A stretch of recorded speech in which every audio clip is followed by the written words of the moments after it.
Sir ఇందాకలో కూటమి కలవడం ఒక ఓటింగ్ బలం దానివల్ల ప్లస్ అయిందని అన్నారు కదండి. సార్ ఒకవేళ కూటమి అంటే టీడీపీ పార్టీ ఇండివిజువల్గా, జనసేన ఇండివిజువల్గా, బీజేపీ ఇండివిజువల్గా పోటీ చేసి ఉంటే యాక్చువల్ వైసీపీ గెలిచేది, అది అందరూ అంటున్నమాట. అవునా అంటే సార్?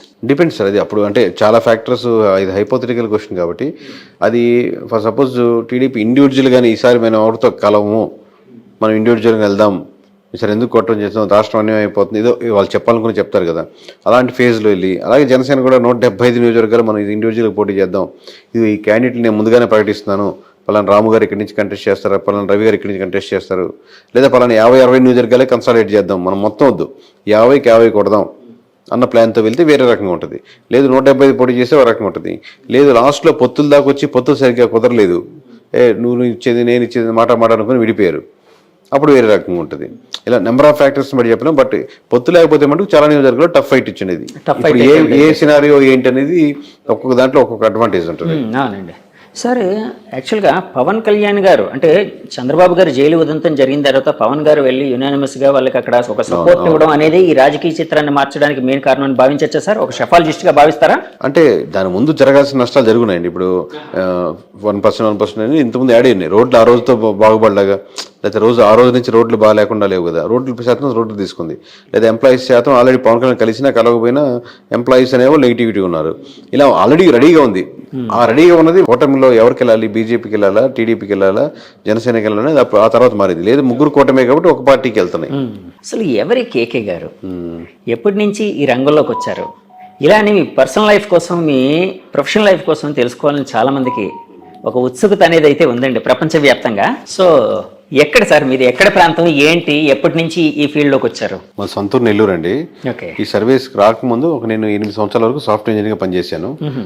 సో దీంట్లో ప్రధానంగా రావడానికి ఒక కారణం ఏంటంటే ఏదైనా పాజిటివ్ పనులు వీళ్ళతో చేపించేదానికి ఆస్కారం ఉంటుంది ఎమ్మెల్యేలతో. ప్లస్ ఓట్ బ్యాంకింగ్ కూడా కన్వర్ట్ అవుతుంది కదా. ప్లస్ ప్రజల పల్స్ నిజంగా ఏం కోరుకుంటున్నారు, నిజంగానే అందరూ డబ్బులకే ఓట్లు వేస్తారా, అట్లాంటి రకరకాల డౌట్స్. ఇన్ని కరెక్ట్గా మనం నిజాయితీగా చెప్తే యూజ్ అవుద్ది. ఒకటి నా స్వార్థం ఏంటంటే వాళ్ళ చేత మంచి పనులు చేయించవచ్చని, ఒకటి ఏంటంటే మంచి పనులు చేస్తే ఓట్ బ్యాంకింగ్ కూడా మారుద్దని. సో సర్వీస్ చేయించుకున్నాం, రిజైన్ చేసి సాఫ్ట్వేర్ నుంచి బయటకు వచ్చి చాలా కష్టాలు ఏదో అక్కడ మొక్కలు తినే అప్పుడు దగ్గర ఉంటుంది, అది ఇదే పెద్ద తేడా కాదు. కానీ సో ఓవరాల్గా అది చేయడం మొదలుపెట్టింది, అది సక్సెస్ అయింది, నిజాయితీగా ఉన్నారు. ఇప్పుడు ఇంకా మీ పర్సనల్ ఎవరికి వస్తే మా మిస్సెస్ పేరు ధనలక్ష్మి, మేము హైదరాబాద్లోనే ఉంటాం. నాకు 2 కొడుకులు. పెద్దవాడు 5th క్లాస్ అవుతున్నాడు, చెగువీర వాడి పేరు. రెండోవాడు వచ్చాను, వాడికి 4 years. చెగువీరా అండి? మనం చెగువీర అంటాం, అతను యాక్చువల్ ప్రొనౌన్సియేషన్ చెగువీర అంటాం. మేము మామూలుగా చెగు అని పిలుస్తాం. మీకు అంటే ఆ ఇన్ఫ్లుయెన్స్ ఏమైనా ఉందా అంటే అలాంటిది? అతను పవన్ కళ్యాణ్ గారు ఎక్కువ ఇన్ఫ్లుయెన్స్ అయ్యేవారు? చాలా అంటే లేదు సార్.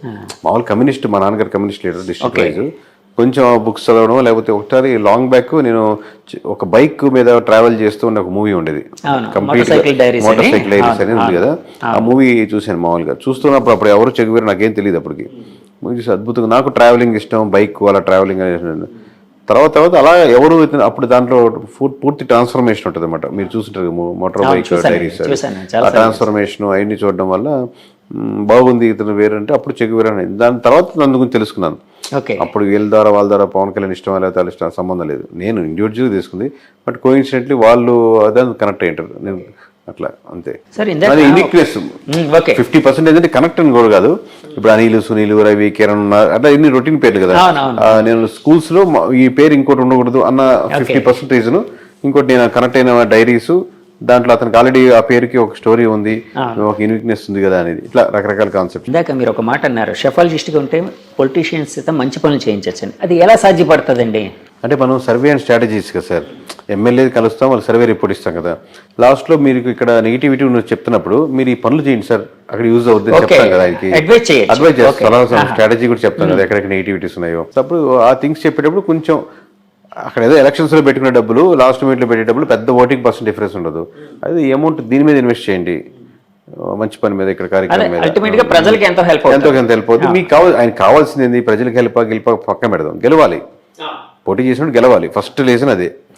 ఆ రీజన్ సక్సెస్ఫుల్ అవుతుంది కదా. అదే వేరే దగ్గర పెట్టే బదులు, రేపు పొద్దున్న లాస్ట్లో 20 కోట్లు 40 కోట్లు పెట్టే బదులు ఇక్కడ 2 కోట్లు పెట్టి ఈ గ్రామంలో ఈ సమస్యను తీర్చగలిగితే ఇది స్టాండ్గా ఉండిపోతారు. దాన్ని అడ్వర్టైజ్ చేసుకుని ఇంకో ₹1 పెట్టి, అదే సమస్య.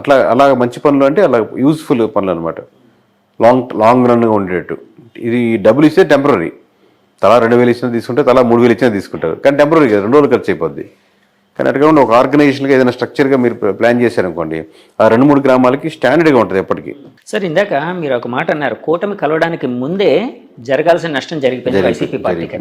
అంటే జరగాల్సిన నష్టం అంటే వాళ్ళు చాలాసార్లు చెప్పుకుని వచ్చారు, మేము లక్షల కోట్ల డబ్బులు జనానికి పంచుతూ ఉన్నాం, ఎలాంటి మధ్యవర్తి లేకుండా జనం అకౌంట్స్కి వెళ్ళేటట్టు వాళ్ళకే లబ్ధిదారులకి డైరెక్ట్ గా చేరేటట్టు చేస్తున్నాం, సో అదంతా మాకు చాలా హెల్ప్ చేస్తుంది. సో నష్టం అన్నారు కదా సార్, ఆ నష్టం ఏంటి సార్? అంటే 3 రాజధానులు ఇలాంటివి ఏమైనా నష్టపరిచాయా వాళ్ళని? అంటే హెల్ప్ చేసిన ఆ మాట, వెల్ఫేర్ స్కీమ్స్ ఖచ్చితంగా పాజిటివ్ ఉంటుంది సార్, దాంట్లో డౌట్ లేదు. కాబట్టి ఎంత పాజిటివ్, ఒక 5% యాడ్ అవుద్ది అనుకోండి, అది ఒక్కటే సరిపోదు కదా గెలుపుకి. మీరు ఆల్రెడీ 25% ఎంత ఓట్ బ్యాంకింగ్ ఉంది అనుకోండి, ఇంకో 5% 30కి వస్తారు. కానీ మీరు 30 సరిపోదుగా ఇంకో 20% యాడ్ అవ్వాలి. లేదా మీకు లాస్ట్ టైం పడేటువంటి 50%లో ఇంకో 10-15 మంది వెళ్లకుండా ఆగాలి. అప్పుడు కానీ మీరు 30కి రారు. ఇప్పుడు మీరు వెళ్లకుండా ఆగాలంటే రోడ్లు బాగుండాలి. రాజధాని ఇష్యూలో నిజంగా రాజధాని కాకుండా రాజధాని పక్కన పెట్టు, ఇది బాగుంది చూడు అని ఆల్టర్నేటివ్ ఉండాలి. రాజధాని కాన్సెప్టే కాదు, దాన్ని మించిన ఎమోషన్. మీరు ఒక దాంతో సఫర్ అవుతున్నారు, నాకు ప్రమోషన్ కావాలంటే ఖచ్చితంగా ప్రమోషన్ ఇవ్వాలండి, శాలరీ పెంచుతాను, ఓకే అంటే ప్రమోషన్ పక్కన పెట్టి మీకు శాలరీ సాటిస్ఫై అయ్యారు. సో ఆ ఎమోషన్ ని కనెక్ట్ చేయడం ఏదో ఒక ఎమోషన్ అంటే అంతే 100%. లేకపోతే ఇన్ని రకాలుగా డ్యామేజ్ అవ్వదు, ఇన్ని లేయర్లు. సో ఏ ఎమోషన్ ఎక్కడ మిస్ అవుతున్న దానికి ఆల్టర్నేటివ్గా మీరు ఇంకో ఎమోషన్ యాడ్ చేయగలగాలి. ఆ ఎమోషన్ యాడ్ చేయడంలో మిస్ ఫెయిల్ అయింది సార్. అలాగే నేను చాలాసార్లు చాలా మంది దగ్గర, పెద్ద వాళ్ళ దగ్గర ఒక మాట అయితే విన్నాను, అసలు ఈ ఎలక్షన్ అంతా జగన్ వర్సెస్ జగన్ గా జరిగింది. అంటే వాళ్ళు అన్నది ఏంటంటే జగన్ రావాలి, జగన్ పోవాలి, ఈ రెండింటి మీదే బేస్ అయ్యి ఈ ఎలక్షన్ నడిచింది అని. ఇలాంటి స్టేట్మెంట్ ని మీరు అంటే యాక్సెప్ట్ చేస్తారా, ఏకీభవిస్తారా, లేకపోతే డినై చేస్తారా? దాంట్లో పార్షియల్ కరెక్ట్ ఉందండి. పోయినసారి చంద్రబాబు రావాలి, చంద్రబాబు పోవాలి అన్నట్టు జరిగింది అనుకున్నాం అనుకోండి. అబ్వియస్గా 2 పార్టీల మధ్య ఓట్ బ్యాంకింగ్ జరుగుతున్నప్పుడు 2 పార్టీల్లో ఎవరికి చంద్రబాబు జగన్ అనుకుంటున్నారు. వీళ్ళు చెప్పేటప్పుడు జగన అని వీళ్ళు దాన్ని ప్రమోట్ చేస్తున్నారు. బట్ యాక్చువల్లీ ఏంటంటే ఏ నియోజకవర్గంలో ఆ నియోజకవర్గంలో ఓటేస్తారు. ఇప్పుడు మొత్తం రాష్ట్ర వ్యాప్తంగా నా ఓటు రిప్రజెంట్ చేస్తున్నాను అని కాదు కదా. నా నియోజకవర్గంలో ఈ ఎమ్మెల్యేకి వేద్దామా, ఎమ్మెల్యేతో పాటు చంద్రబాబుని కూడా చూసేద్దామా, ఎమ్మెల్యే చెడ్డోడు కానీ తెలుస్తుంది, కానీ చంద్రబాబు మీద నాకు అభిమానం ఉంది వేద్దాంలే, అది వీడు చాలా మంచివాడు ఎమ్మెల్యే, కాకపోతే జగన్ మీద నాకు వ్యతిరేకత ఉంది వీళ్ళేంలే. సో ఈ ఫ్యాక్టరీ ఒకటి ఆలోచిస్తాడు. వీడు ఓవరాల్గా జనం అని అనుకోడు, నేను తన ఓటు తమ అంటే వాళ్ళ ఇంట్లో వాళ్ళు ఓటు ఇన్ఫ్లుయెన్స్ చేయగలుగుతాడు. కన్సాలిడేట్గా మనం చెప్తున్నప్పుడు మనం యాజ్ ఏ సర్వే దాంట్ నుంచి వచ్చాం కాబట్టి కన్సాలిడేట్గా ఆ ఓట్ బ్యాంకింగ్ ఎలా వెళ్తుంది అనుకుంటాం.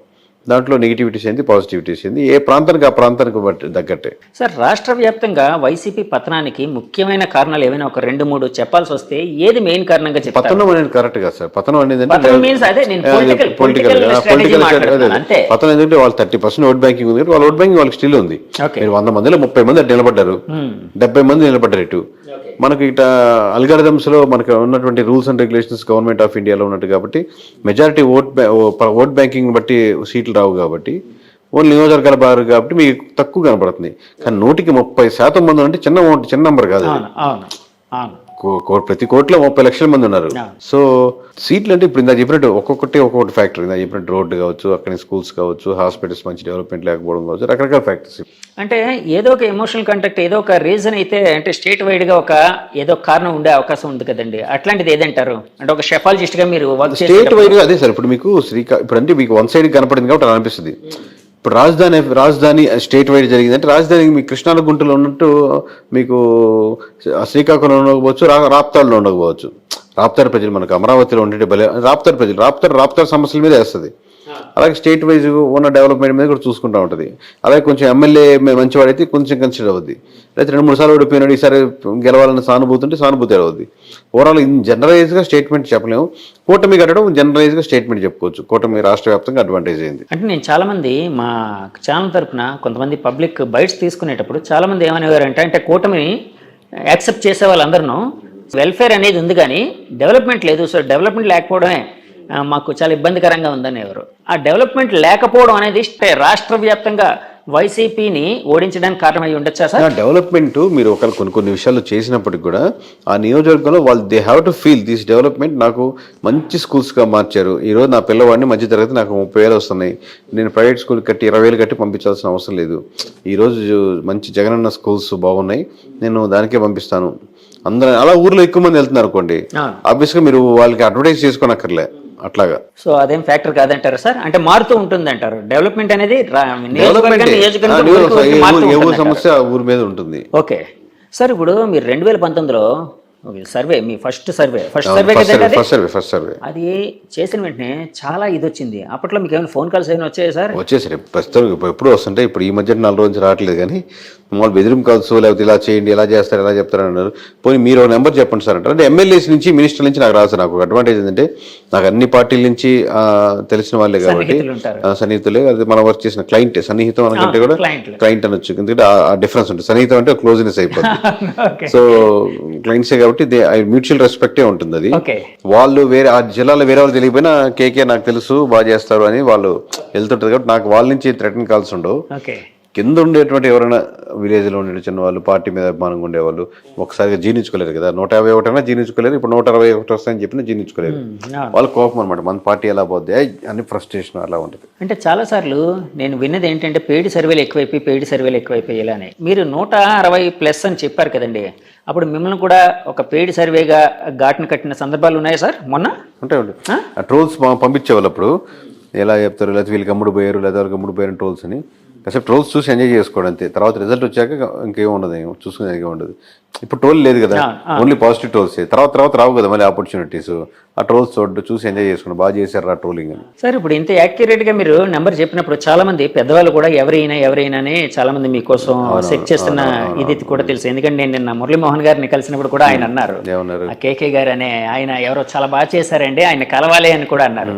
సో అలాగా పొలిటికల్ పార్టీలు అయితే ఇంకా ఎక్కువ ఇంట్రెస్ట్ పే చేస్తుంటాయి ఎవరైనా ఇంత యాక్యురేట్గా చెప్పారని. అలాగా టీడీపీ పార్టీ అధినేత నుంచి కానీ ఇంకా వేరే పార్టీల అధినేతల నుంచి కానీ మీకు ఫోన్ కాల్స్ వచ్చాయండి? అంటే ఎలక్షన్స్ రిజల్ట్ అప్పటి నుంచి ఎవరెవరు వచ్చారు, చంద్రబాబు దగ్గరికి వెళ్తాం, లేకపోతే పవన్ కళ్యాణ్ దగ్గరికి వెళ్తాం అని చెప్పి నేను తీసుకెళ్తాను, నాకు బాగా క్లోజ్ లేదు అన్నట్టు. కేకే అనేది ఒక కార్డు లాగా అయిపోయింది కదా సార్. ఇప్పుడు కేకే అనే కార్డు తీసుకెళ్లి ఇక్కడ చూసి కేకే అని వస్తాను సార్, నేను తీసుకెళ్తాను సార్, అది సార్ అంటారు.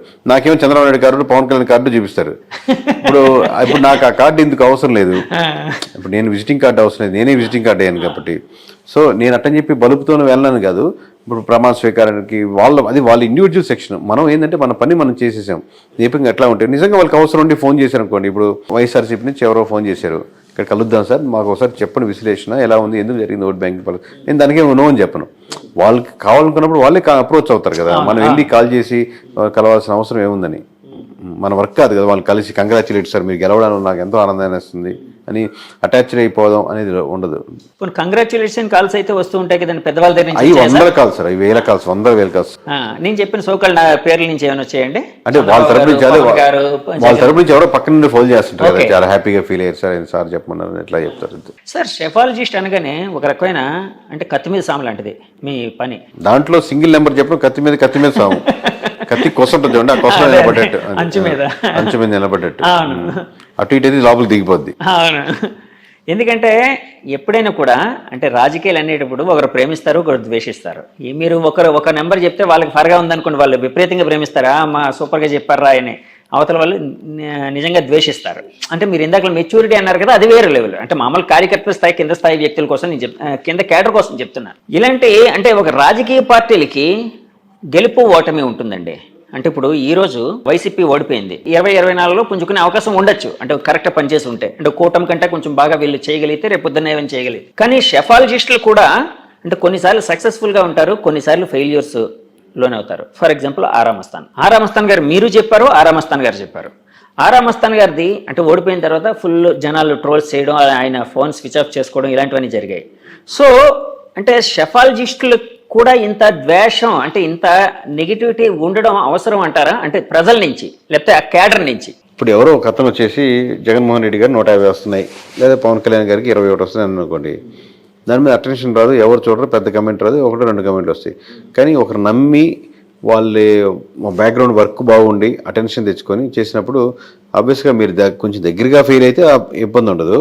మరీ దూరంగా తూర్పు అంటే పడమర అంటే తూర్పు అంది అనుకోండి, ఆబ్వియస్గా దాని మీద పార్టీలకి వ్యక్తులకి ఇట్లా రకరకాల వ్యక్తులు ప్రభావితం అవుతుంటారు. కాబట్టి ఆ ప్రభావితం చెందినవాడు తప్పనో ఒప్పనో దాని తీవ్రం కమెంట్ చేస్తారు.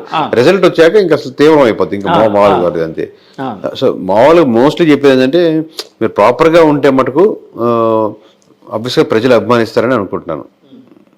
మనం మిస్ అయితేనే మిస్ కొడుతుంది. సార్ ఇప్పుడు 2024 ఎలక్షన్ అయిపోయింది, ఇప్పుడు ఫామ్ అవుతుంది కూటమి.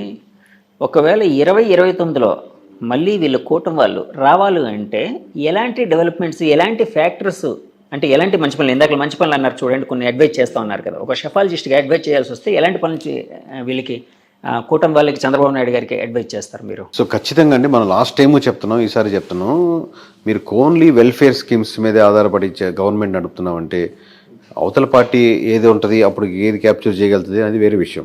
బట్ ఓన్లీ ఫ్రీ స్కీమ్స్ మీద డిపెండ్ అవుతుందండి. ఇప్పుడు మీకు సూపర్ 6 అని పెట్టారు సార్, సూపర్ 6లో ఒకటి తీసేయండి పోనీ, ఇది బస్సుల్లో ఫ్రీ ప్రయాణం తీసేశారు అనుకోండి, స్టిల్ ఇదే నెంబర్ వచ్చిండేది. ఈ నెంబర్లో ఎటువంటి మార్పు ఉండేది కాదు ఓవరాల్గా.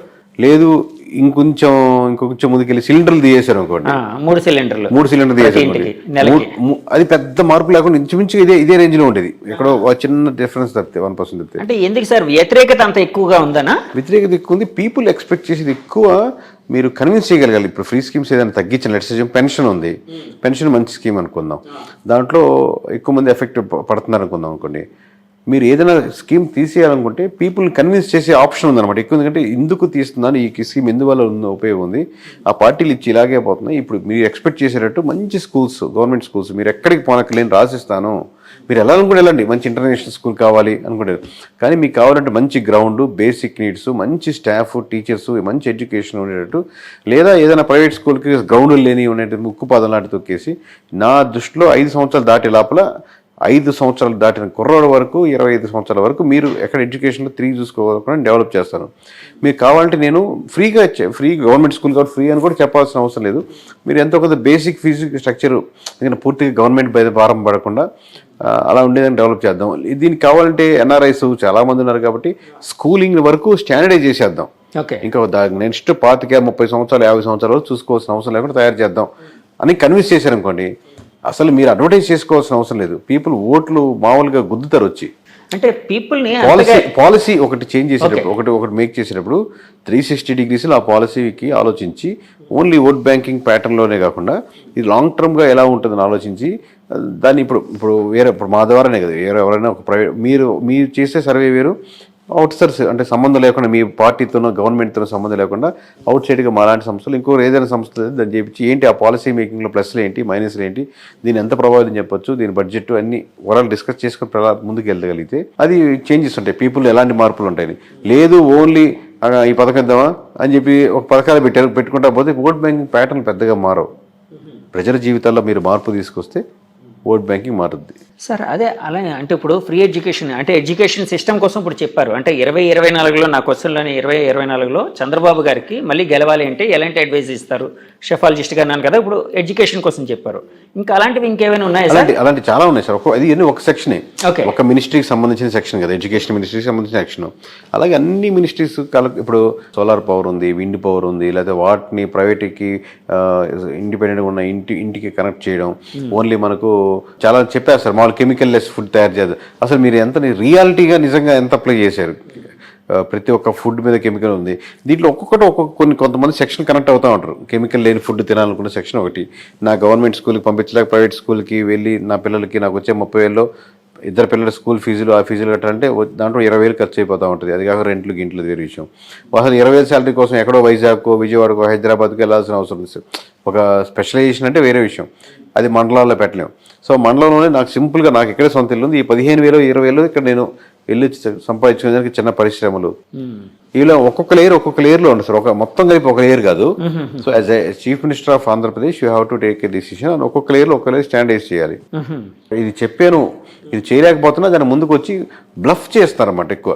ఎందువల్ల నాది కదా, వాళ్ళ వల్ల ఇలా అయిపోయింది, వీళ్ళ వల్ల అయిపోయింది అని చెప్పి నువ్వు బ్లఫ్ చేసి యాక్సెప్ట్ చేసి యాజ్ ఎ లీడర్గా ఎందుకంటే నేను హోప్ పెట్టిస్తారు. నువ్వు తప్పు ఒప్పుకొని సారీ సార్ నేను 10 నిమిషాలు లేట్గా వచ్చానండి అంటే మీరు యాక్సెప్ట్ చేశారనుకోండి ఒప్పుకుంటారు దానికి. అంటే యాక్చువల్గా జగన్మోహన్ రెడ్డి గారు గెలిచిన వెంటనే 5 లక్షలు 10 లక్షలు సంథింగ్ ఏదో ఉద్యోగాలు అన్నారు, ఏదో 20 లక్షలు సంథింగ్ నెంబర్ నాకు గుర్తులేదు కానీ. సో ప్రతిపక్షాల నుంచి టీడీపీ నుంచి ఎక్కువ విమర్శలు ఏమొచ్చేవంటే వాళ్ళు చేయట్లేదు చేయలేదు అని అన్నారు. సో జనాలు కూడా దాన్ని ఫీల్ అయ్యారు. సో జగన్మోహన్ రెడ్డి గారు నేను చేయలేకపోయానని చెప్పి యాక్సెప్ట్ చేసి జనాల్ని కన్విన్స్ చేయగలిగితే ఆయన నెగ్గే అవకాశం ఉండేదా సార్? ఇప్పుడు మనం 100 అనుకుంటాం సార్, ఇంట్లో 4 పనులు చేద్దాం అనుకుంటాం, కుదరట్లేదు, ఒక పని కుదరదు. కానీ మీ వైఫ్కి మీరు ఫోన్ చేసి నేను ఇదిగో సాయంత్రం 6 గంటలకు రాలేకపోతున్నాను, ఎందువల్లంటే ఇదిగో ఇక్కడ బిజీగా ఉంది, పెద్ద ఆయనతో ఉన్నాను, మీరు చెప్పినట్టు ఏదో ఉన్నారు, కన్విన్స్ చేసుకోగలిగితే కన్విన్స్ చేసుకుంటారు. అవును.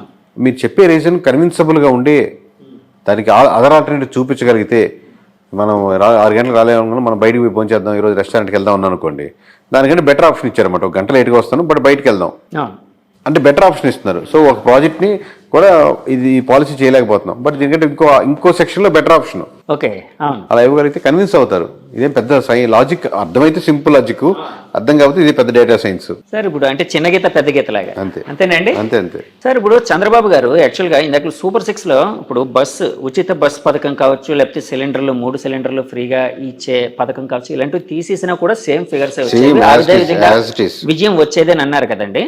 ఇప్పుడు రేపొద్దున్న అంటే సూపర్ 4 అని పెట్టుకోవాలి, సూపర్ 4 కాదు 2029లో ఒకవేళ ఆయన చేయలేక అంటే ఈ పథకాలన్నీ వద్దు అని అనుకొని నేను ఈ పథకాలు ఏమీ చేయను, మామూలుగా నేను ఒక మంచి పరిపాలన చేస్తాను అంటే జనాలు యాక్సెప్ట్ చేస్తారా సార్? అది కష్టం అవుద్ది. అన్ని పథకాలు ఒక్కొక్క దానికి ఒక్కొక్క డిస్కషన్, మళ్ళీ సింపుల్ గా ఓవరాల్ గా చెప్పలేము దేని దానికి, ఎందుకంటే ఒక్కొక్క స్కీమ్ ఏ సెక్షన్ మీద ఎఫెక్ట్ పడుతుంది, ఏ సెక్షన్ చూసి ఎంతమంది ఓట్ బ్యాంకింగ్ పడింది, దాన్ని కన్విన్స్ చేసుకుని మీరు ఏ ఆల్టర్నేటివ్ చేస్తారు. నేను మంచి పనులు చేస్తానంటే కాదు, నేను సిలిండర్ తీసేస్తాను, మీకు మంచి గవర్నమెంట్ ఇస్తాను, మీ సిలిండర్ తీసి దాంతో పాటు ఏమి ఇద్దాం అనుకుంటున్నారు. ఇప్పుడు ఆల్రెడీ మీరు కమిట్ అయ్యారు కాబట్టి అప్పుడు మీరు చేసుకునే ఆప్షన్ కన్విన్స్ అవుతారు కూడా ప్రజలు. ఎందుకంటే మీరు మంచి పరిపాలన అందిస్తారనే ఓట్ బ్యాంకింగ్ ఎక్కువ ఉంది అంటున్నాను. ఆ ఓట్ బ్యాంకింగ్లో ఇంకా అదర్ ఆప్షన్స్ లేవు.